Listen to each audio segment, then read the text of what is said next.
السلام عليكم ورحمة الله وبركاته. ازيكم يا جماعة؟ عاملين ايه؟ يا رب تكونوا بخير. النهاردة هنحكي مع بعض قضية مهمة جدا ومليانة ألغاز. لو عايزين تعرفوا التفاصيل كملوا معايا للنهاية. بس قبل اي حاجة، زي ما اتعودنا، ما تنسوش تذكروا الله وتصلوا على أشرف الخلق سيدنا محمد صلى الله عليه وسلم، واللايك والشير وتفعيل زر الجرس. ويلا بينا نبدأ.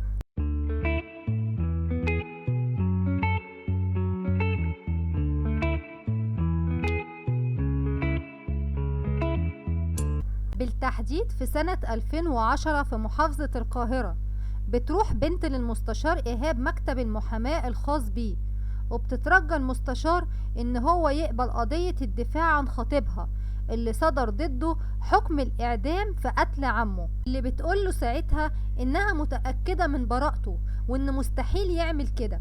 وفي الوقت ده بيطلب منها المستشار إيهاب إنها تسيب ملف القضية علشان يدرسه.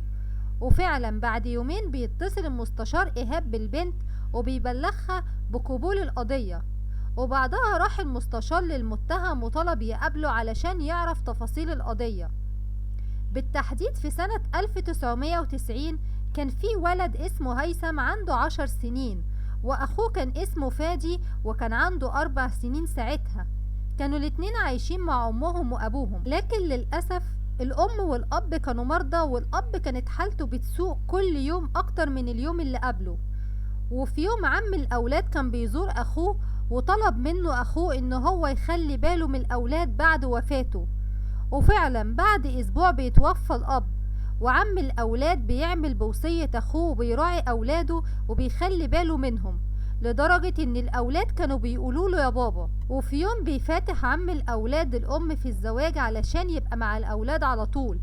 في الأول أم الأولاد كانت رافضة، لأن دي كانت أول جوازة ليه وإنه كده هيضيع شبابه، لكن هو بيقدر يقنعها وبتوافق. عم الأولاد كان اسمه محمود، وكان بيحب التجارة، وسبحان الله ربنا بيفتح عليه وشغله بيكبر، وبعد مرور السنين بيشتري قطعة أرض ويبني عليها بيت ليه وللأولاد، وبيدي كل واحد شقة. وبيشتغل ساعتها هيثم ابن أخوه الكبير معاه، وجوزه كمان من بنت واحد صاحبه. لكن فادي كان رافض الشغل مع عمه وكان حابب يستقل بذاته، لكن عمه كان رافض وعايزه يمسك الشغل مع اخوه ويبقى مسؤول معاه عن المحل. وفي الوقت ده الام بيشتد عليها المرض وبتتوفى، وبيحزنوا عليها حزن شديد جدا. وبعد فترة وفي يوم وعم محمود اللي هو عم الاولاد قاعد في المحل، بتروح بنت جميلة جدا المحل بتجيب منه حاجات، وبتطلب منه رقم تليفونه علشان لما تحتاج اي حاجة تاني تكلمه وهو يجهزها ويبعتها لها. ومن هنا بتبدأ زيارات مدام سمر تتكرر على المحل، ويبدأ عم محمود يعجب بمدام سمر. وفي يوم عم محمود بيقول لأولاد أخوه إنه بيفكر يتجوز، وبيقول لهم إنه بيفكر يتجوز مدام سمر. هيثم بيوافق وبيفرح جدا، لكن فادي كان معترض وكان بيقول إن في فرق كبير جدا في السن بين عمه وبين سمر، وإنها أكيد هتبقى طمعانة فيه. وساعتها الأخين اتخانقوا مع بعض وما بقوش بيتكلموا. وكمل عم محمود طريقه وطلب الجواز من مدام سمر، ومداش لكلام فادي اي اهمية. وفعلا بيتجوز عم محمود من سمر وبتستمر حياتهم شهور. وفي الوقت ده كان فادي خطب وبيجهز شقته وقرب يتجوز، لكن بيحصل الآتي واللي مكتوب في ملف القضية، ان مرات عم محمود بتقول ان في يوم من الايام كانت سهرانة قدام التلفزيون، وبتتفاجئ بخروج مفاجئ لفادي من اوضته وهو بيجري وماسك ساطور في ايده، وبيدخل على عمه الاوضه وهو بيصلي وبيموته، وان هو كمان كان عايز يموتها بس هي جريت منه واستخبت. وساعتها تم القبض على فادي، ولان كان في عداوه بين فادي وبين اخوه، بيروح هيثم المحكمه وبيشهد على اخوه، بيقول انه كان في عداوه بين فادي وبين عمه. بس فادي كان مستغرب من شهاده اخوه، وخصوصا ان هيثم كان واثق ومتأكد ان فادي بيحب عمه ومستحيل يعمل كده. وساعتها بيطلب فادي ان هو يشوف اخوه هيثم، وفعلا بيروح هيثم لفادي السجن، وبيقول له فادي انت ليه شهدت عليا زور وانت عارف ان عمري ما اعمل كده؟ بس ساعتها هيثم رد وقال له انت طول عمرك اناني وما كنتش موافق بجواز عمك وخايف ان حد يشاركك في الورث، بس احب اطمنك ان اللي كنت خايف منه حصل ومرات عمك حامل. الكلام نزل من هيثم على فادي زي الصعقة، وما كانش مصدق اللي هو بيقوله.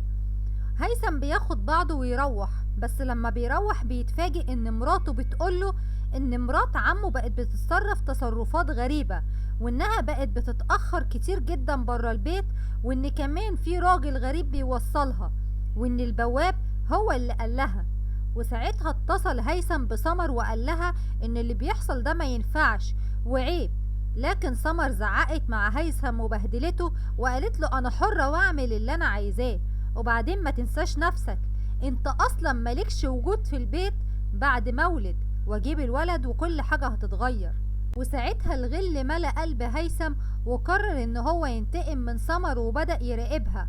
وفي يوم فضل مستنيها تحت العمارة لحد ما بيتفاجئ ان في عربية ملاكي بتوصل تحت البيت وسمر بتنزل منها. وفي الوقت ده هيثم ما قدرش يتحكم في اعصابه وبدأ يتخانق مع سمر، لكن هي بتسيبه وبتجري علشان تدخل شقتها.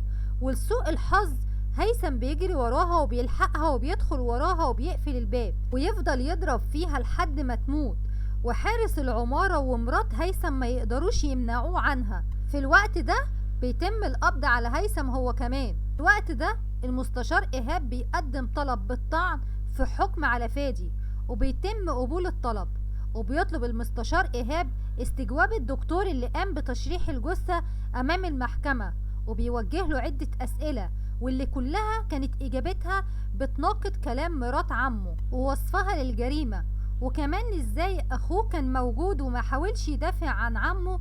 وفي الوقت ده وبعد المرافعة بيتم الحكم ببراءة فادي من قتل عمه. بس يا ترى مين اللي قتل عم محمود ومين هو القاتل؟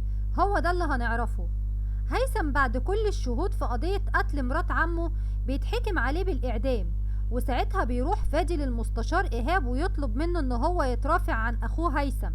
بس بتحصل حاجة غريبة وغير متوقعة، ان ابن هيثم بيجيله التهاب رئوي شديد وبيموت، وساعتها بيصحى ضمير هيثم وبيطلب ان هو يقابل مأمور السجن، وفعلا بيروح يقابله وبيعترف ان هو اللي قتل عمه، وبيقول ان هو اتعرف على سمر وحصل بينهم اعجاب، وان العلاقة اتطورت ما بينهم وحصل علاقة غير شرعية.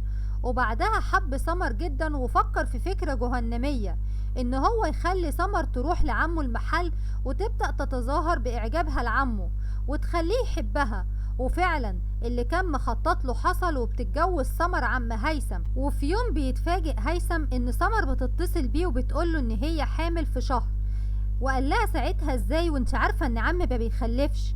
قالت له مين قالك ان ده ابن عمك؟ ده ابنك انت. ساعتها هيثم اتجنن وقال لها لازم تنزلي الحمل، بس هي رفضت وقالت له ما تيجي نغير الخطة. وساعتها دبرت وخططت ان هيثم يقتل عمه ويتهم اخوه فادي، وكده يبقوا خلصوا من الاتنين ويكملوا حياتهم مع بعض. لكن بعد كده بدأت سمر معاملتها تتغير وبدأت تبعد عن هيثم، ولما واجهها قالت له انا حرة واعمل اللي انا عايزاه، وانها رجعت في كلامها. وساعتها قرر ان هو يخلص عليها، وعلشان لكل ظالم نهاية بيتم الحكم على هيثم بالإعدام وبيتنفذ فيه الحكم. القضية دي غريبة لأنها عبارة عن مجموعة قضايا مش قضية واحدة. وبكده خلصت قضيتنا. ما تنسوش تقولوا رأيكم في التعليقات واللايك والشير وتفعيل زر الجرس. دمتم في أمان الله، والسلام عليكم ورحمة الله وبركاته.